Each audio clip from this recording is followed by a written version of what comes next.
Hola, ¿qué tal amigas y amigos? Bienvenido a este su programa Presente y Futuro. Para nadie es un cuento ni mucho menos una leyenda que la economía panameña no se encuentra en su mejor momento. ¿Y a quién más le podemos consultar que al profesor Juan Jované? Muchas gracias, profesor, por abrirnos las A la puertas de su orden. casa. Profe, ¿a qué se debe la situación de la economía nacional en este momento? Bueno, mira, yo creo que uno podría distinguir dos factores. Eh, lo que hay en Panamá en este momento se conoce técnicamente como una desaceleración. Es decir, es una economía que va perdiendo velocidad, o sea, la tasa de crecimiento es más baja, digamos, pero no es negativa, por lo menos todavía. Eh, y es lo que viene ocurriendo en Panamá. Ahora, lo que preocupa es que es una desaceleración creciente. El primer factor tiene que ver con la llamada plataforma de servicios de Panamá. O sea, Panamá exporta servicios,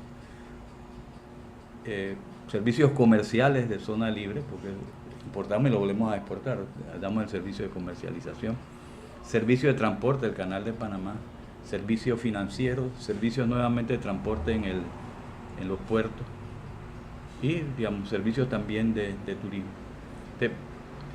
Dada la situación internacional, una parte de esa plataforma no tiene el mismo nivel de crecimiento o de actividad que antes. Por ejemplo, pese a la apertura del canal de Panamá, hasta por lo menos el mes pasado lo que se tenía como dato era que las recaudaciones por peaje eran inferiores a las del año anterior. La zona libre de Colón tiene varios años de estar teniendo tasas negativas de crecimiento. Los puertos han caído significativamente, casi 18% la carga que pasa por los puertos panameños. Y un poco con menos problemas, pero también con alguna dificultad los servicios de turismo. Pues. En ese caso, si bien hay un poco más de gasto de los no residentes en el país, hay menos turistas que llegaron este año a Panamá. Entonces, esa área está en esa situación. Pero hay otra área que tiene que ver más con la responsabilidad de quienes están encargados de la cosa gubernamental que tampoco anda bien. La primera de ellas es el sector agropecuario. El sector agropecuario tiene tasas negativas de crecimiento, o sea, se está deteriorando. Y es un problema porque el sector agropecuario es como 2,5 o 2% del Producto Interno Bruto, pero bueno, si uno cuenta directa e indirectamente la gente que tiene que ver con ese sector y que es fuerza laboral es como el 15%. Entonces ese es un problema. Y el otro problema, o los otros dos problemas, es la industria. La industria está en una situación parecida, de tasas negativas de crecimiento ya directamente. En esos dos casos ya no solo hay una desaceleración, hay una recesión. O sea, ahí la tasa de crecimiento es negativa. Y ¿verdad? El sector de la construcción es un sector que, si bien sigue creciendo, ya no tiene el mismo dinamismo que hace un par de años atrás. Porque bueno, la gran obra de este país, que es fue el canal de Panamá, ya terminó. Lo que se llama construcciones de negocios, si la quieres llamar así, o construcciones no residenciales, digo, está cada vez más saturada. O sea, ya no se pueden seguir haciendo más hoteles, eso se saturó. Y probablemente ya no se deben hacer más centros comerciales. Ya vimos lo que pasó en el último Black Friday, que todos parecían vacíos, ya eso se nota de que hay ya demasiado. Y, ¿verdad? La residencial privada sigue andando, pero digamos, los mismos dirigentes de ese sector han dicho, bueno, que tienen menos velocidad que antes. Y el gobierno realmente solo tiene un gran proyecto por ahora, que es el proyecto de la línea 2 del metro. Antes estaban tres cosas que funcionaban al mismo tiempo: el canal de Panamá, la ampliación, la línea 1 del metro y las obras viales de la ciudad de Panamá. Entonces había mucho auge en la construcción. Esas son las causas, pues, de por qué la economía panameña está en esa situación. Habría que poco pensar a futuro. O sea, pensando a futuro hay un problema, y es que por lo menos pareciera ser de que el comercio exterior ya no es, a nivel mundial ya no es tan dinámico como antes. Si tú piensa cómo era antes, para que más o menos se pueda tener una idea, cada vez que el producto mundial crecía en 1%, el comercio internacional crecía en 2%. Entonces, bueno, las economías que estaban especializadas en comercio exterior, como que les iba bien. Ya no.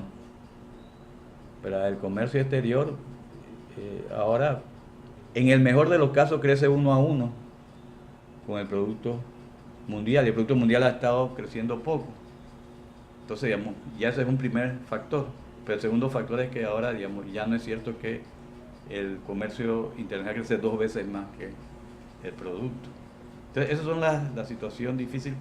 Y la otra cosa que hay en Panamá que nos tenemos que dar cuenta es lo siguiente. Porque aquí se está hablando mucho de logística. Y bueno, está bien. Pero el problema es el siguiente. El sector que le ha estado dando mucho empleo a personas no calificadas es la construcción.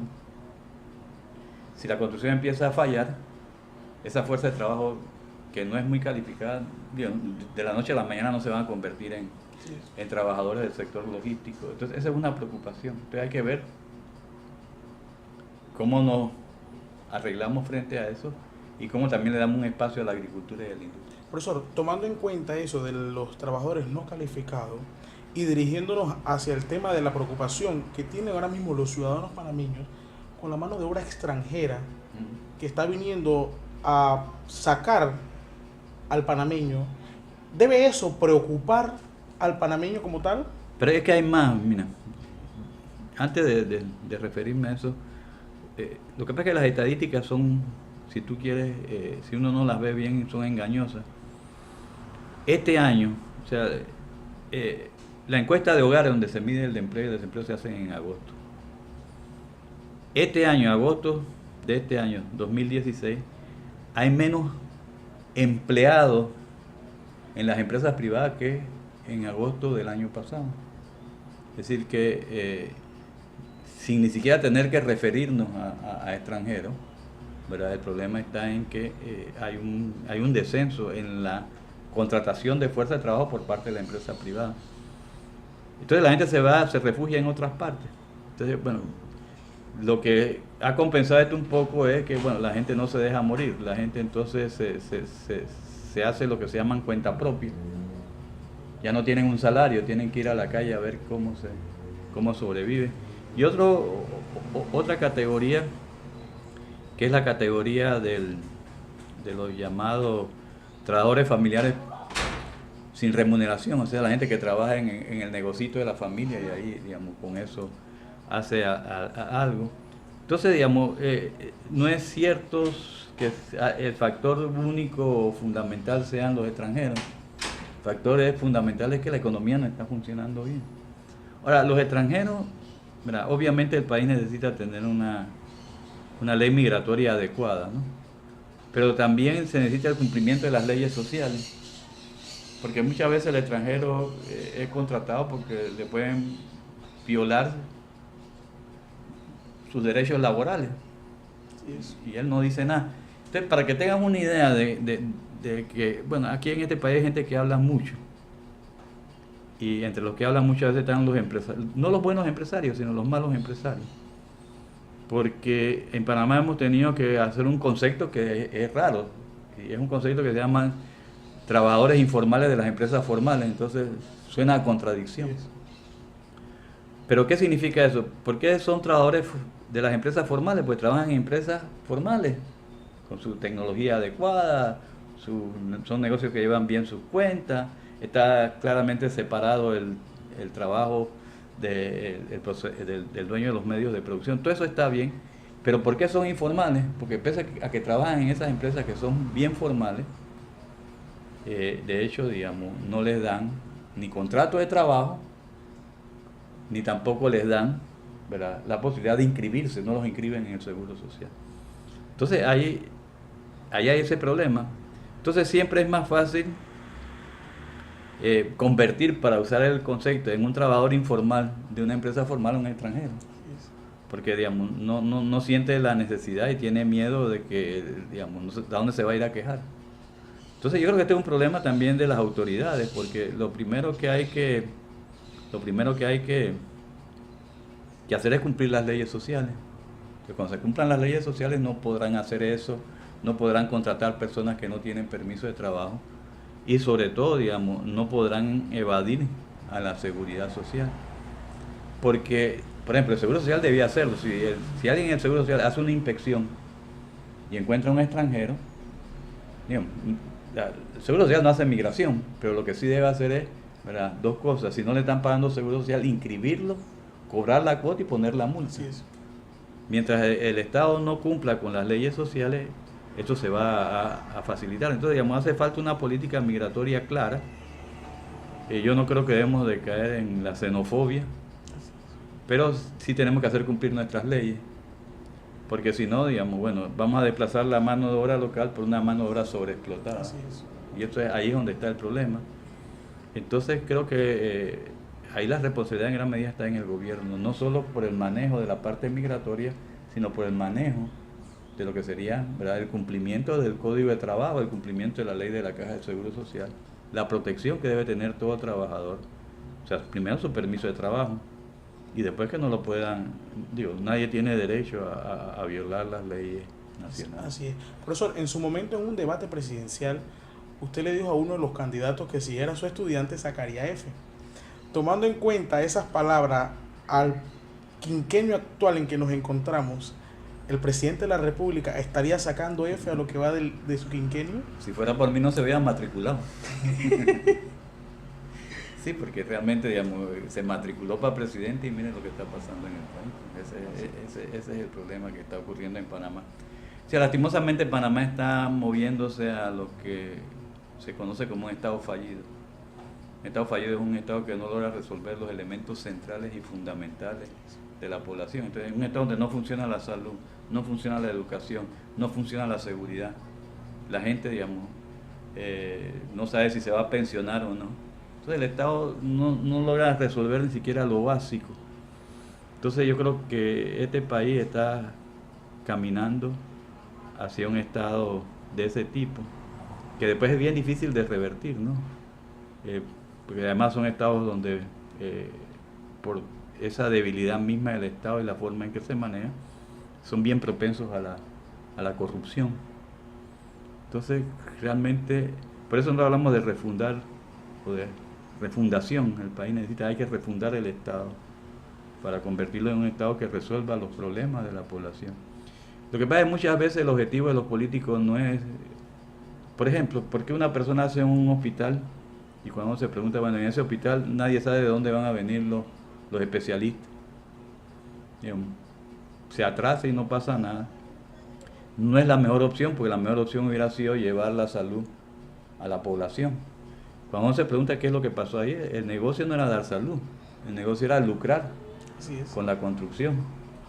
Y entonces, bueno, hay que enderezar las prioridades en el país. O sea, Panamá, entre otras cosas, fíjate que Panamá pasó de ser un país superhabitario ambientalmente y ahora somos deficitarios ambientalmente. O sea que estamos usando más naturaleza de la que el país tiene como capacidad, como biocapacidad. Entonces, si uno ve, todas las áreas están fallando y de hecho, bueno, hay que rescatar al país para que no vaya a caer en esta situación de estado fallido, donde, bueno, realmente las personas,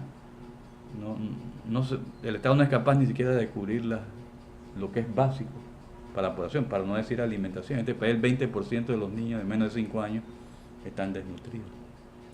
Profesor, ¿qué podría esperar la ciudadanía panameña en materia económica para el 2017? Bueno, yo pienso que no va a ser tan distinto, ¿no?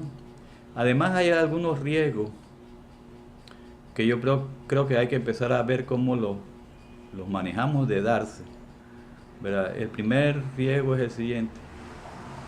La Reserva Federal es el Banco Central de los Estados Unidos y es quien decide la tasa de interés básica. Nosotros usamos el dólar, por lo tanto, cuando ellos, si la política monetaria nuestra no la hacemos nosotros, la hace la Reserva Federal. Entonces la Reserva Federal decidió ahora hace poco subir la tasa de interés y ellos dicen que están en ruta de seguir, por lo menos, si mal no recuerdo, con 3 aumentos más. Eso se hace gradualmente, pero van aumentando el próximo año. Eso significa dos cosas. La primera que va a significar es que, y eso puede hasta adelantarse porque las expectativas juegan su papel, eso va a ser el crédito más caro en Panamá. Entonces, bueno, cuando el crédito se hace un poco más caro en Panamá, hay menos inversiones, menos crédito al consumo. Digamos, eso tiene un efecto negativo. Pero también, digamos, existe la otra situación. Eso tendrá otros dos efectos. Uno, algunos capitales que antes venían para acá, porque en Estados Unidos era muy baja la tasa de interés, de repente deciden ir para allá. Entonces viene menos capital externo a Panamá. Y cuando la tasa de interés sube, la moneda se aprecia. Si el dólar cobra valor con respecto a las otras monedas, bueno, y nosotros usamos el dólar, entonces lo que nosotros vendemos al exterior se hace más caro. Pareciera ser bueno, y el dólar subió de valor, está bien, pero digamos, entonces alguien que tiene que pagar en pesos colombianos para comprar dólar, para venir a comprar a la zona libre, se le encarece. Esa es una situación. Y la otra que más preocupa es que el 20 del próximo mes toma posesión el señor Trump. Entonces él ha amenazado con ponerle aranceles punitivos, llamémoslo así, a la República Popular de China. Eso puede desatar una guerra comercial. O sea, y bueno, yo no voy a tratar de argumentar que una guerra comercial entre Estados Unidos y China vaya a crear una recesión mundial. Eso puede que sí, pero también puede que no. No es el tema. Pero el tema es que cuando nos preguntamos cuáles son los dos grandes usuarios del canal de Panamá, los dos grandes usuarios del canal de Panamá son China y Estados Unidos. Entonces, si esos dos países entran en una guerra comercial, ahí queda la pregunta, bueno, ¿qué va a pasar con el canal de Panamá? ¿En cuánto se puede afectar el canal de Panamá? Entonces, el 2017 en el fondo, digamos, no es tan distinto al 2016, pero están estas cosas que son, digamos, cosas nuevas, que, digamos, son riesgos. Entonces, los riesgos uno no puede decir va a pasar, pero lo que sí tiene que decir es que pueden pasar, y entonces, bueno, eso se conoce como la política de la prudencia. En la política de la prudencia uno empieza a hacer planes por si eso pasa. Si no pasa, bueno, no pasó. Pero si llega a pasar, uno tiene planes de contingencia. Creo que en Panamá, lastimosamente, nuestras autoridades económicas simplemente siguen diciendo, no, todo está bien. Ya no dice ya no es cierto, y por no ser cierto ya no dicen somos el país que crece en América Latina, más crece en América Latina. Ahora decimos somos el segundo que más crece, porque en efecto República Dominicana del año pasado y este año crece más que Panamá. Pero, de verdad, un buen administrador no solo ve las oportunidades, tiene que ver los riesgos, y estos riesgos son ciertos, porque puede que no pase, pero si se trata de esa guerra económica entre China y Estados Unidos, entonces, digamos, pueden pasar cosas que no sean tan agradables, y si sigue subiendo la tasa de interés en Estados Unidos, también pueden pasar cosas que no sean tan agradables para Panamá. Entonces tenemos que prepararnos para eso. Bueno, amigo, eso ha sido todo por hoy. Gracias por su sintonía. Recuerden suscribirse al canal. Gracias, profesor, por abrirnos las puertas, y nos vemos.